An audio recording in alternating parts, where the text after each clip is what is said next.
Lizard, or is it for the wolf's name is? I'll be George here, and the goal here basically is to destroy the city as fast as possible before your health gets wore down. This is one of those great games, basically, that someone's designed basically to suck the quarters out of you, because you will basically lose health. You can eat people if you can catch them. But there's enough things in this game. Everything you get shot by, everything you get attacked by, will make you lose health. Yeah, Ralph the Wolf, pardon me. That's it. One of the first games I remember actually being what I call drop in, drop out. So basically, you had 3 players. Anyone could come along at any time, drop a quarter, and start playing with you. This is good for arcades because then it meant that no one had to wait for a machine or take turns playing. More people playing at once, more money the arcade made. This trend continued with games, of course, like we know, like Teenage Mutant Ninja Turtles. A window? Nothing. WWE WrestleFest. And of course, the ever-loving Gauntlet kind of thing.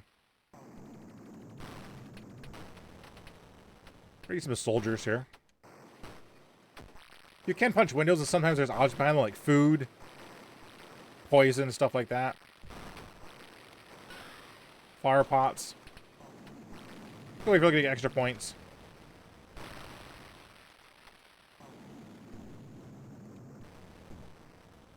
I'll have to go look it up, but I thought each of the monsters had a special ability. I thought George punches the hardest or something like that. One of them jumps the furthest. Oh, here's a good tip. I don't usually play for points, but I'll show this off here. Grab the girl. Each of these monsters have a human that they grab. They will rack up bonus points, basically. Of course, obviously, George the gorilla is the female.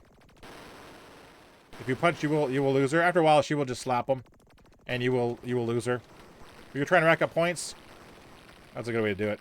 All right.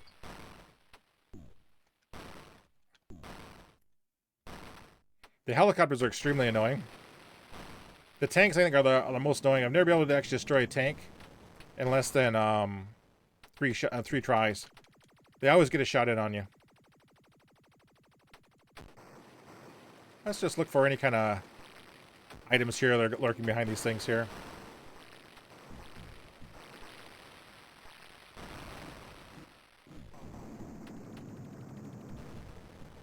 Because I don't worry too much about finding items. Yeah, like I said, those missiles, they can't land right on top of you.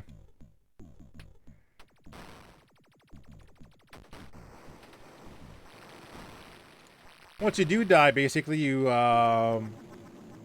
revert back to a human that the other players can't eat. You know what, I'll continue one more time. Again, another great thing about drop in, drop out. Throw in a quarter, you're back in.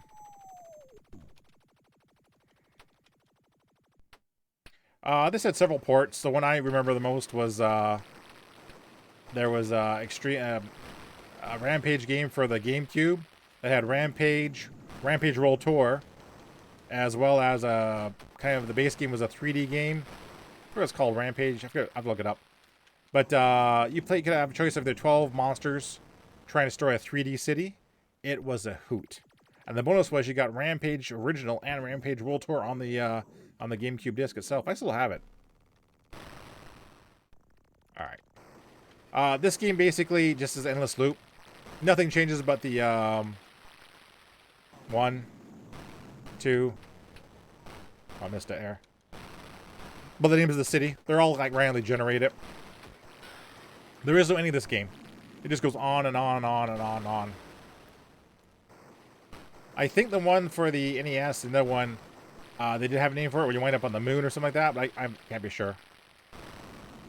Like I said, the idea like this was just to get multiple players playing at the same time. It was great because, like I said, going to the arcade in the 80s with your buddies before the movies, you didn't want to stand around and have to wait if you all want to play together. So like the Gauntlets, Captain America, and the Avengers was a great multiplayer game. Later on, you had the X-Men game. I played a large wide cabinet of the 6-player X-Men, which was absolutely fun.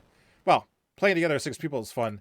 The actual X-Men arcade game was not that fun because you couldn't use a special ability without using a power sphere or part of your health.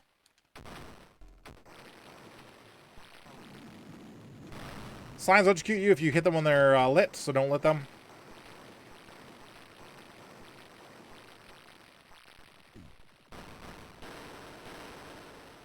Like I said, whoever designed this game made sure you're taking damage consistently. You can jump off a building, but you can't fall off a building because that would count as damage, basically. Alright, go get some food.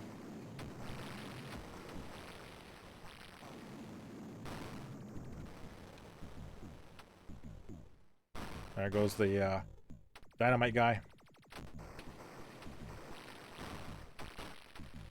Do not eat the guy when he has dynamite. And we're done here. Because then he'll give you heartburn, you'll take some damage.